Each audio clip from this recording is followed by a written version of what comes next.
આજના ટોપ સ્ટોકની વાત કરી લઈએ તો સૌથી પહેલાં ગરવારે ટેકનિકલ ફાઇબર્સ ફોકસમાં 6% વધુની તેજી અહીંયા બનતી દેખાઈ રહી છે, કારણ કે નોર્વેજિયન જે કોડેજ કંપની છે ઓફશોર અને ટ્રોલ સપ્લાયનું અધિગ્રહણ ખાસ કરીને અહીંયાથી કરવામાં આવ્યું છે, ને કારણે પોઝિટિવિટી અહીંયા બનતી દેખાઈ રહી છે. ક્રૂડમાં જે રીતે ઘટાડો આવ્યો છે ને કારણે BPCL, HPCL, IOC બધામાં 3%થી વધુની અપસાઇડ આપણને બનતી દેખાઈ રહી છે. બ્રેન્ટના ભાવ $70 નીચે આપણને પહોંચતા દેખાઈ રહ્યા છે.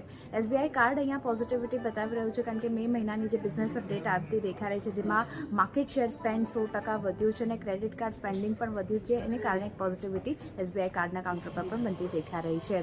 L&T ફોકસમાં રહેતું દેખાઈ રહ્યું છે. NSE પર 500 કરોડના પહેલો એન્વાયરમેન્ટ, સોશિયલ અને ગવર્નન્સ બોન્ડ લિસ્ટ કર્યો છે. એને કારણે ફોકસ L&T આપણને બતાવી રહ્યું છે. ટાટા મોટર્સમાં પણ પોઝિટિવિટી એટલા માટે બનતી દેખાઈ રહી છે, કારણ કે અહીંયા ખાસ કરીને નવી EVનું બુકિંગ જે છે ત્યાંથી 2 જુલાઈથી કંપની શરૂ કરવા જઈ રહી છે, અને કારણે ફોકસ ટાટા મોટર્સ પણ આપણને બતાવી રહ્યું છે. જે કાઉન્ટર ઘટી રહ્યા છે તે ખાસ કરીને કોચિન શિપયાર્ડ છે. અહીંયા પોઝિટિવ સમાચાર છે ઓર્ડર મળવાના, પણ ત્યારબાદ એક નફા વસૂલીનું દબાણ આપણને કોચિન શિપયાર્ડ પર બનતું દેખાઈ રહ્યું છે. અને સેક્ટર સ્પેસિફિક વાત કરી રહી તો મીડિયા સિવાય તમામ સેક્ટરલ ઇન્ડેક્સમાં એક પોઝિટિવિટી આજના દિવસે બનતી દેખાઈ રહી છે.